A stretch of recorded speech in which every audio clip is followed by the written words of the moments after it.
Okay, we're at 2.5 Lewis diagrams, which should be reviewed from your first year of chemistry. I have a 4-step process to doing this that I find pretty much gives you the right answer all the time. You need to first total the number of valence electrons that you have. So whatever elements are in there, just add them all up.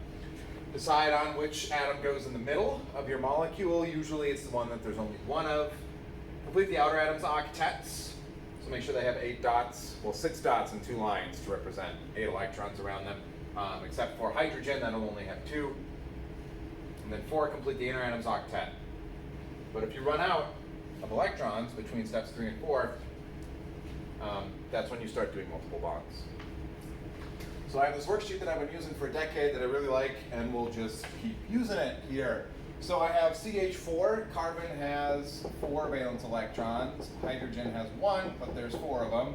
That adds up to 8. That's step 1. Step 2, pick the atom that goes in the middle. It's carbon, of course. Then you bond all the other elements to it. Then I complete the outer atoms octet. So this hydrogen's good, it's got 2. That hydrogen's good, good, good, good. Carbon's got 8, which is step 4. That's good. So that one's good. Okay, well, with water, oxygen has 6. Hydrogen's got 1, but there's 2 of them. That adds up to 8 again. Bond our 2 hydrogens to it.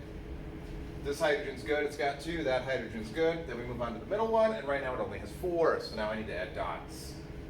1, 2, 3, 4. The dots have to be placed in pairs. They're called lone electron pairs. That has to do with the arrow notation for orbital energy diagrams or electron configurations. So just keep that in mind. And then I do have 2, 4, 6, 8 in my picture. That oxygen has 8, so that one's good. If we move down, we have slightly different groups here. These are polyatomic ions. Polyatomic ions always have charges, and you do have to add the charge into step 1 for your total number of electrons. So phosphorus has 5 valence electrons. Oxygen has 6, but there's 4 of them. And then from the charge, I'm going E negative there, we have 3 extra electrons because it has a negative 3 charge. So 6 times 4 is 24, plus 3 is 27, plus 5 is 32. So I have 32 total electrons for this one.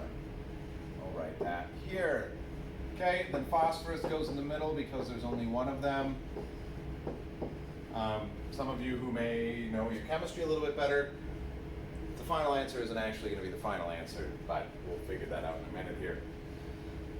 So then I need to complete the outer atoms octet.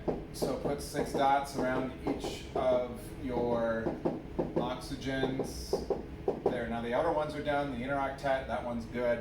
Then I need 32 total electrons in my picture, and here, if you count them up, you have 32. Since it's charged, you have to put it in brackets and write the charge up there. Have to, always. Okay? Great.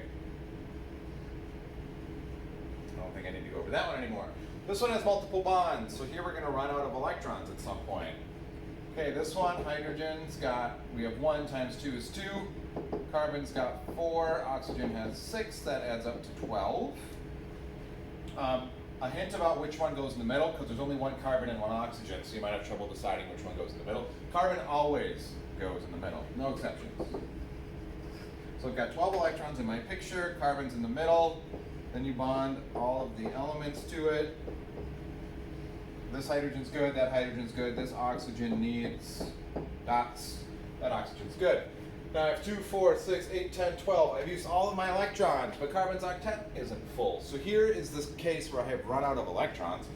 Oxygen has a bunch of extra electrons that it's not sharing, so we're going to make it share a pair. You have to share entire pairs at a time. You can't just share 1 electron.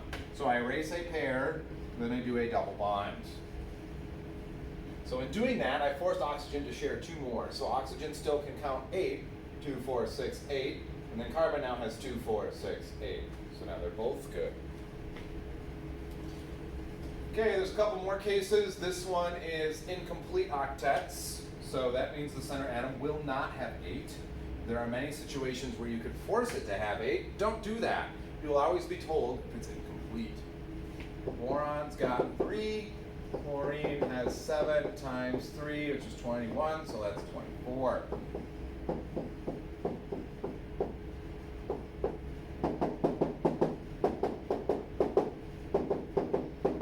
And that's 24. You could force chlorine to share one of those dots, but again, it's incomplete, so leave it incomplete. It's only got 6. That's fine. If you really want to know why, come find me after class. Group E's expanded octet, so now our middle one will have more than 8. It's impossible to make the middle one have 8, so don't even try. This one is SF6, so just by bonding all 6 fluorides to it, I will be giving sulfur more than 8 electrons. And that's okay because it tells you. If it didn't tell you, it wouldn't be okay. But since it says it's an expanded octet, that's fine. We'll talk about how to figure that out, I don't know, in the next video. So some of these, you're going to have a case where you just have extra electrons left over. This one works out.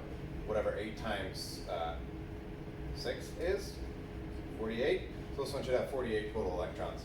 And some of these down here, you're going to have extra electrons, but you'll have all the octets satisfied, so then you just throw the dots on the central atom because it can have more than 8. This bottom one, multiple central atoms. You have to start off with a carbon backbone. This says C3H8, so I link all the carbons together first. Then I put hydrogens on it, but I can't go over carbon's octet. So now this carbon has 4 electrons. Now it has 6. Now it has 8, so that one's done. This carbon can only hold 3 hydrogens. But I need to put 8 total. This carbon now has 2, 4, 6 electrons. 2, 4, 6, 8, so that carbon's full. And look, it works out perfectly. We've got 8 hydrogens and 3 carbons, and all their octets are full. And that's it. That's great. Great job.